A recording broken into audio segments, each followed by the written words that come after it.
Welcome to the 19th ESC Every Soldier Counts podcast.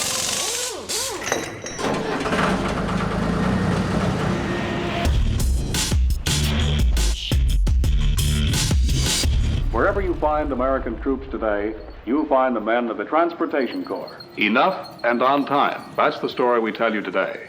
The story of the Army Quartermaster Corps. These youthful servicemen are members of the Army's Military Police Corps. One of the most important forces behind the lines, the Army Ordnance Corps.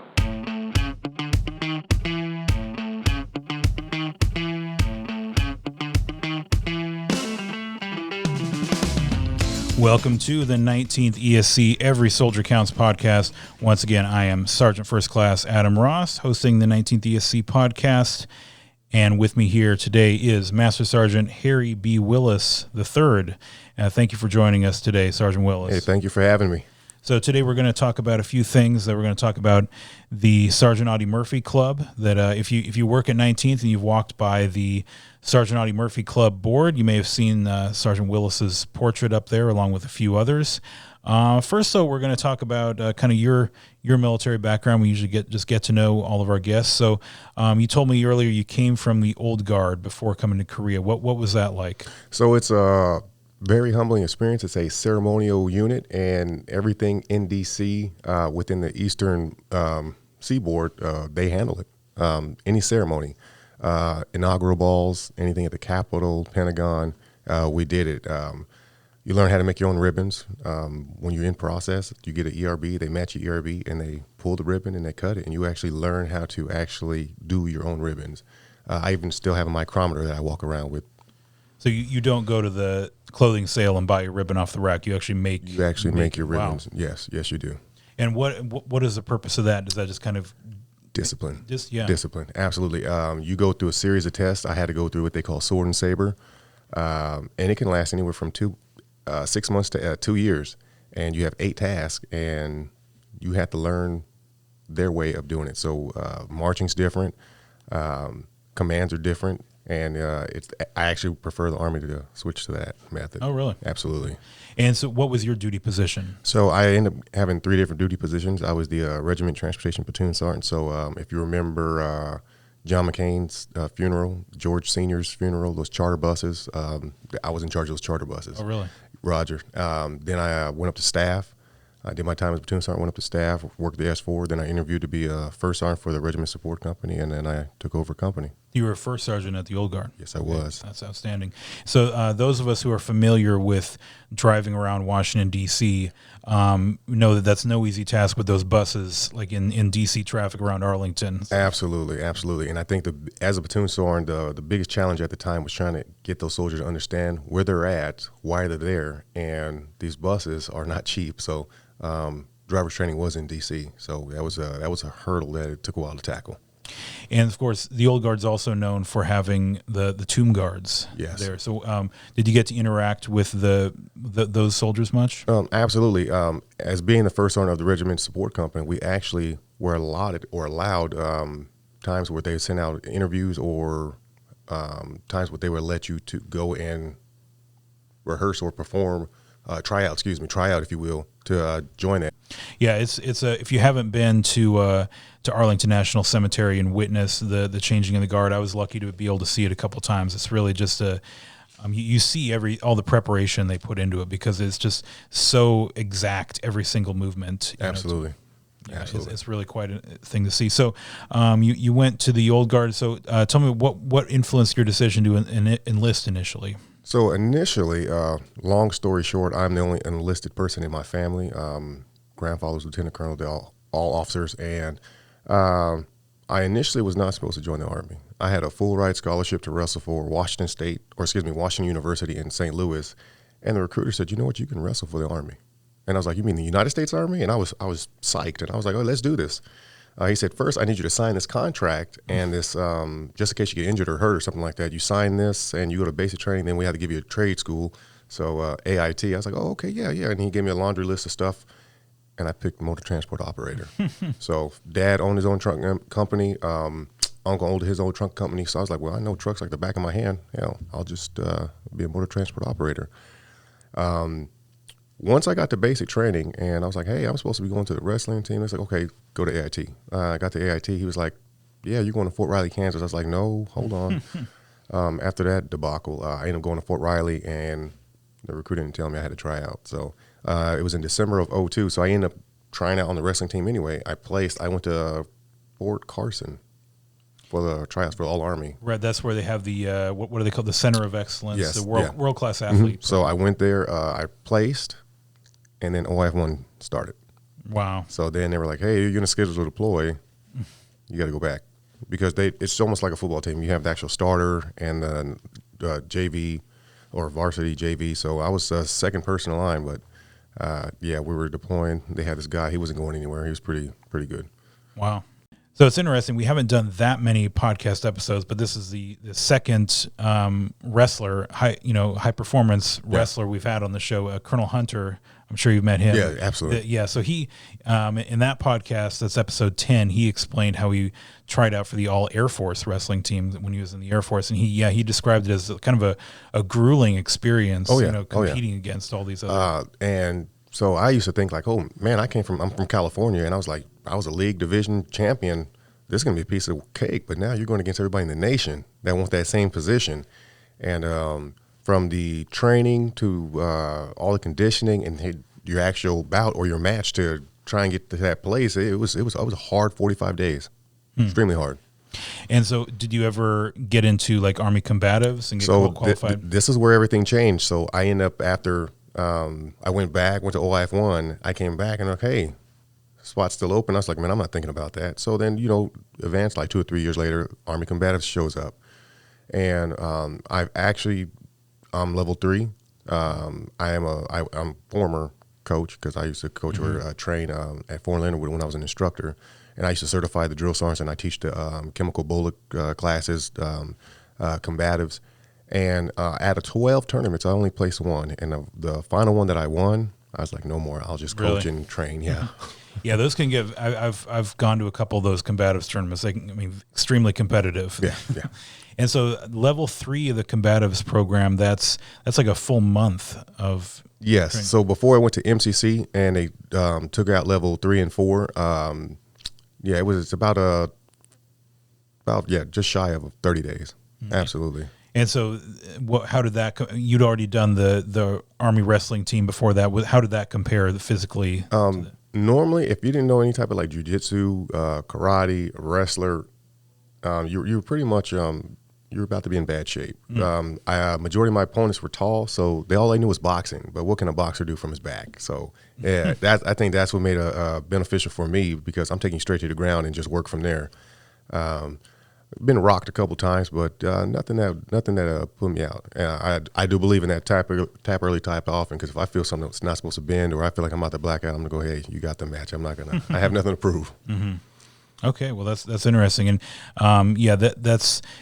So is that something you still believe as many soldiers should go through combatives as they can? You think it's a good program? I think they should at least level 1 because let's say you're downrange or anywhere else, the first time getting punched in the face shouldn't be combatives or in front of an enemy, a combatant or something like that. So I think they should reemphasize that back into basic training and hey, this is what this may feel like. So they need to experience that and not the first time they get hit is downrange or in an unfamiliar situation with a combatant, and then that's the first time you get punched in the face, and you're trying to worry about trying to get your composure because you got hit, but you should know how to shake it off or defend yourself. And there's people that have grown up have never been in a fight. So I did. I got certified level 1 several years ago, but I remember there were like some efforts at basic. Like we went through like the first iteration of it maybe, but I know they've kind of toyed with that, having that be a certification at basic, but it's just probably a matter of getting enough qualified instructors. Yeah, absolutely. Okay, well, we're going to take a short break, but we'll be back talking with Sergeant Willis about the Sergeant Audie Murphy Club. So stay with us right here on the Every Soldier Counts podcast.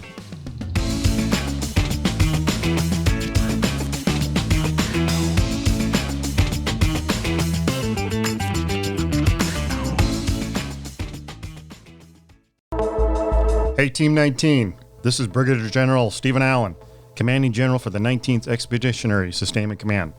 And I'm Command Sergeant Major Chad Peters, your new Command Sergeant Major at the 19th ESC. I want to challenge everyone to make sure your coworkers, friends, and family members are taking proper measures for summer in Korea. Soldiers are used to being told to drink water, but it's just as important for children, spouses, and our civilian teammates. Command Sergeant Major, before I forget, welcome to Team 19. Thank you, sir.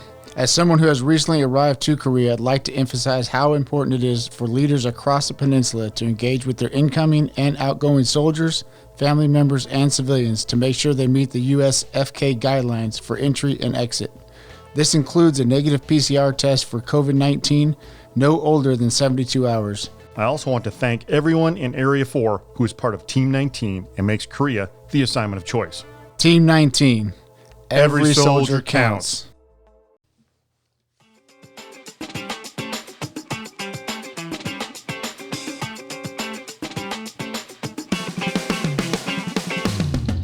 And we're back on the Every Soldier Counts podcast. I'm joined today by Master Sergeant Harry B. Willis III, and we were just about to start talking about you're wearing your Audie Murphy Club medallion right now. So, Sergeant, when did you first get into the Sergeant Audie Murphy Club? So I started, it was about a 7-month tenure from start to finish before I actually got inducted. So I started back in 2012, so I'm about a good 9-year veteran in the club. Grueling experience. It's probably the most, not competitive board, but most technically enhanced board I've ever been to. It's not for the faint of heart, and it's really there to gauge you as an NCO, how well you take care of your soldiers. A lot of people get the misconception of questioning and answering, but it'll put you in some type of unfamiliar scenarios that you may find yourself, and they just want to know how you would square a soldier from point A to Z, not A to B, but A to Z, and get that soldier to stay in the fight and grow, or groom that soldier to continue to fight. And so what got you initially interested in it? Was there another NCO who kind of pointed you toward it? So I had two.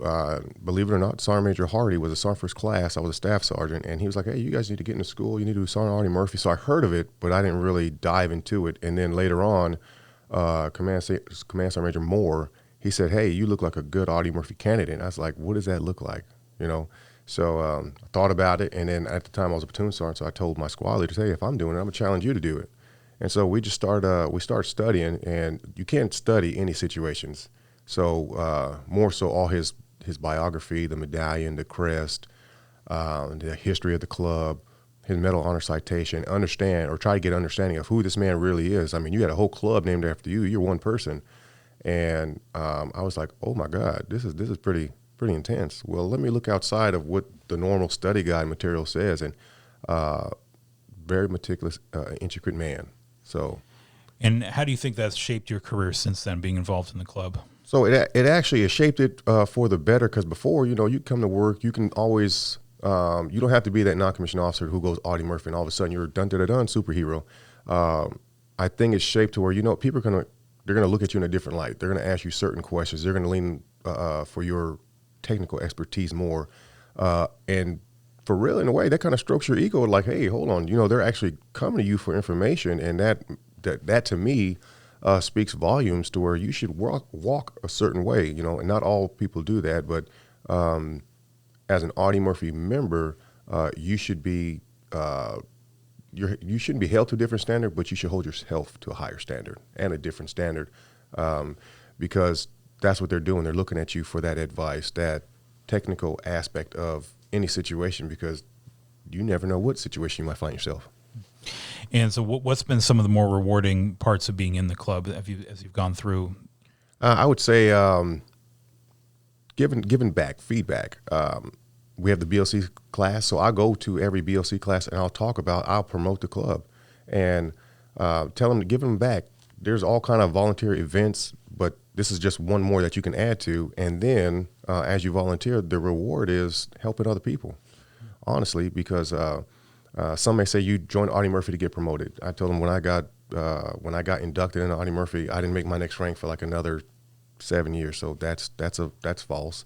So if you're going at it for the wrong reason, it'll show.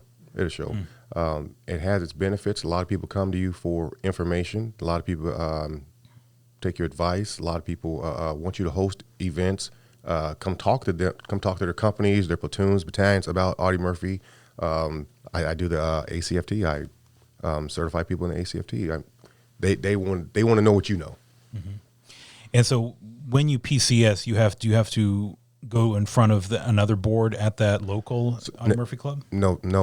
So once you get on ground, any Audie Murphy member, one of the first things they do when they're in process, and they say, hey, where's the club or where's the president? I got to introduce myself, because you pay your dues and you give them a copy of your membership card. And that's saying, hey, you had another active member here. Where do you need me to work? Or, because normally they already have their own committee. But coming to Korea, there wasn't a good changeover. So the other committee had left. I think Master Sgt. McDowell was probably here. I met him probably like a week, and then they left out. But they were like, yeah, you already got nominated for the vice president. I was like, oh, snaps, I didn't know that. So it was almost like we had to start over and just build it back up. But now Area 4 is bigger than Area 2. Oh, really? And they have more people. Yeah. Wow. So when you go from installation to installation, normally you seek out the panel, the treasurer, and you get it started. So you don't have to go through the selection board all over. You do have those that they get selected, and they just got selected. So. And you mentioned volunteer opportunities. What have been some of the volunteer events you've done around here? Around here, very minimal because of the mission that's out here. But normally it's piggyback, and we did a lot with Major Wilkins. He's over there in the DMC the Derby. I've never seen that before.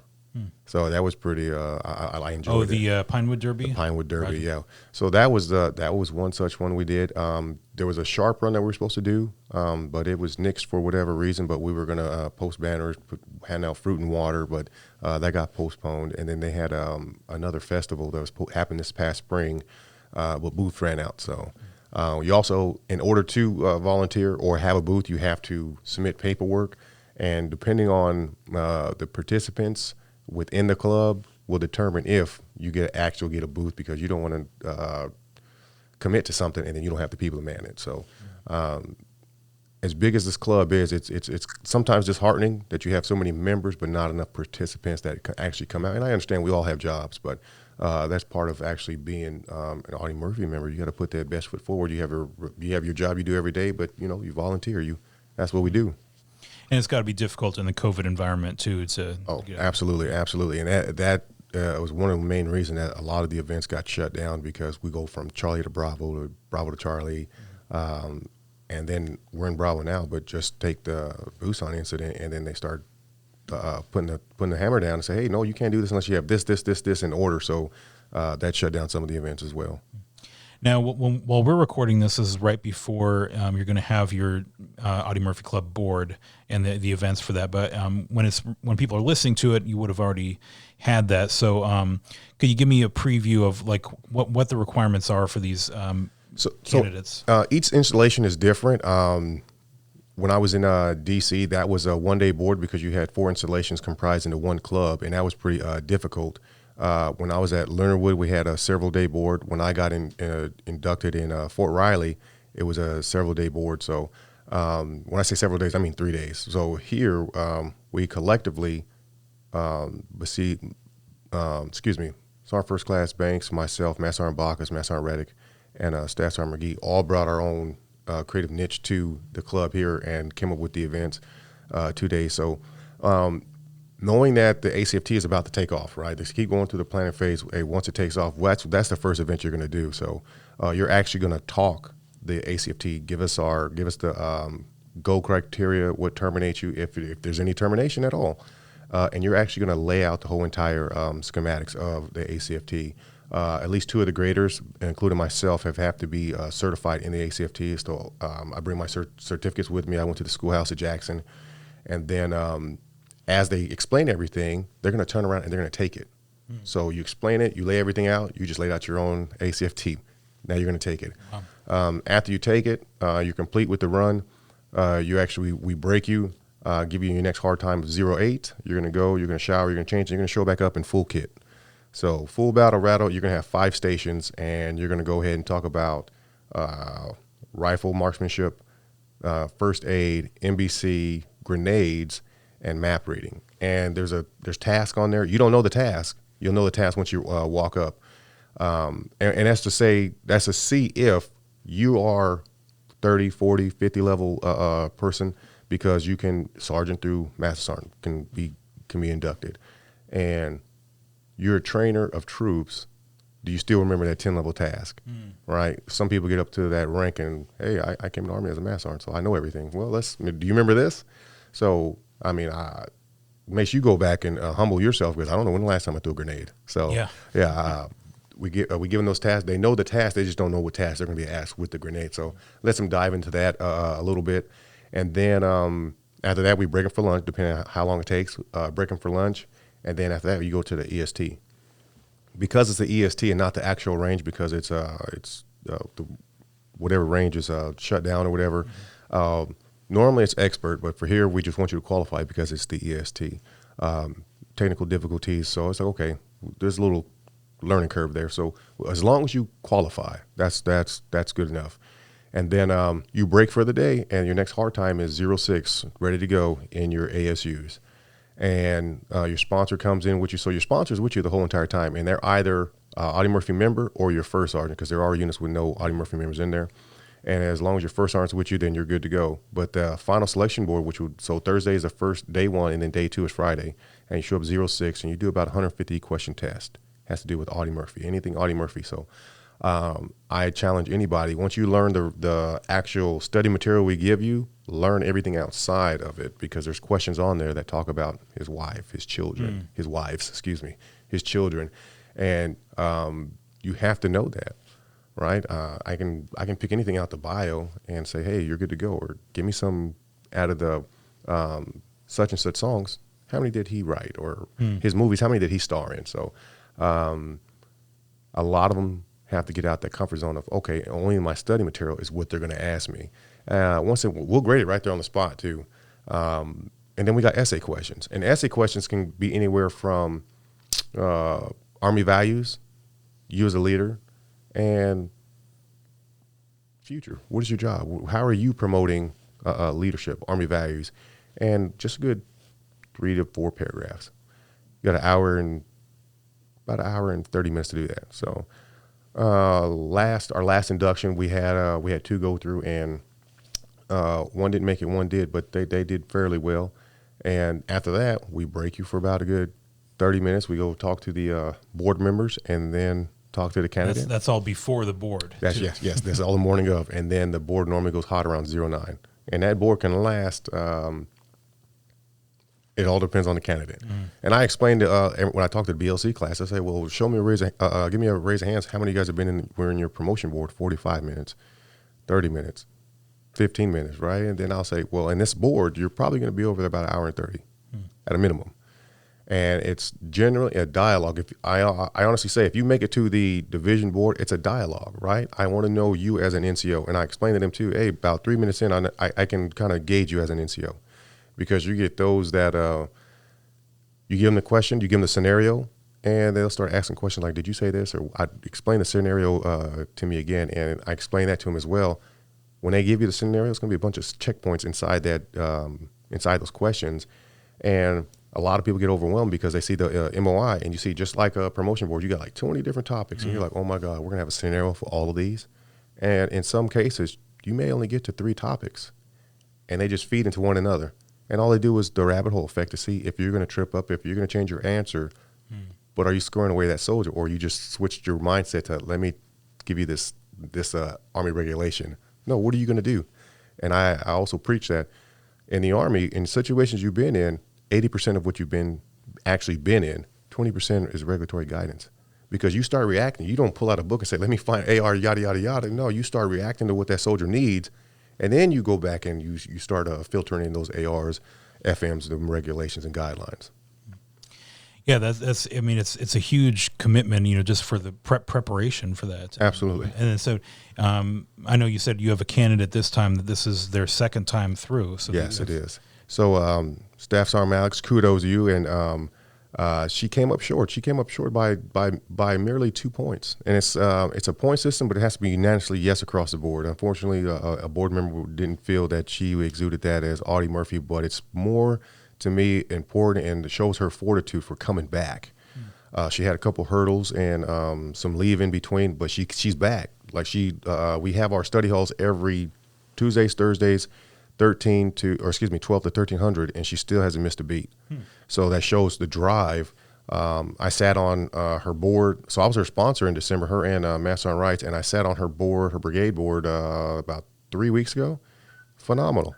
And not only did she show a better side, she actually upticked her volume, her confidence, and I was like, that just keep elevating off, keep growing off of that. So I have not a shadow of doubt she should make it. And so if anyone's interested in going through that process, they should talk with their first sergeant or with their unit Sergeant Audie Murphy Club representative. Right. Anywhere in Area 4, Camp Carroll, if you go into the food court, we have our board up. We have the point of contacts, our emails, phone numbers. Camp Walker, we have it in the Soldier Support Center, 3rd floor. Everybody sees it because you got to go in process. You have to go get your briefing, CTO, all that stuff. And our same information is there down here in headquarters and in the DMC. So we're everywhere. A lot of people walk like, where do I know you from? I'm like, you probably saw me on the board somewhere. What's going on? And very approachable. And if they want to get any information, we have a Facebook, Area 4, Sergeant Audie Murphy chapter. We're on Facebook, so all you have to do is Area 4, Sam C, and we pop up. Okay. Yeah, very interesting. And I forgot to mention earlier, you work at the DMC across the street from the headquarters here. Now, there's a lot of acronyms that get thrown around here. That was one I hadn't heard before I got to Korea. So what can you tell me, what does it stand for, and what's the basic mission over there? So the DMC, I'm just like you. I've never heard of the DMC. And they're like, hey, you're going to go to the DMC? I said, I've never heard of that. Distribution Management Center. And when you hear distribution, you're like, oh, logistics, got it. And inside the Distribution Management Center, you have about 9 different shops in there. So if you take the division, that's just a high-speed G4, right? So it's the SPO, essentially. But you have your munitions, you have your trans branch, which is TOB. That's where I work at, Transportation Operations Branch. You have your maintenance, and within maintenance itself, you have like 4 different sub-shops. Which would be fuel and water, M&B, supplying service, supplying field services. You have LTT for the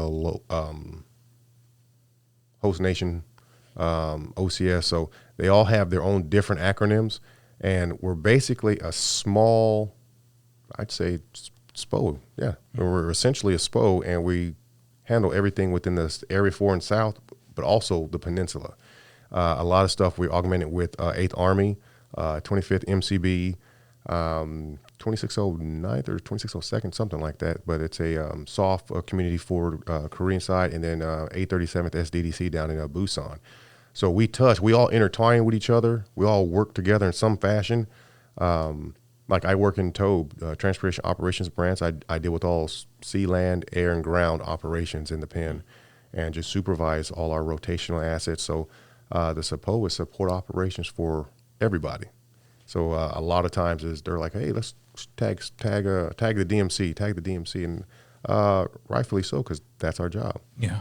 I mean, some people, some leaders may think it's overwhelming, but really it's our job. I mean, we should be used to it, right? Sounds good. Well, I want to thank you again, Master Sgt. Willis, for joining us here today. Again, touching on a lot of good subjects. Maybe we'll get one more wrestler in here. We're about to set up a match. Right. Yeah. So if you haven't subscribed yet to the Every Soldier Counts podcast on your podcast app, please do so. And don't forget to follow us at Facebook at 19th Expeditionary Sustainment Command. And until next time, we'll talk to you next time on the Every Soldier Counts podcast. Thanks. Thanks for having me.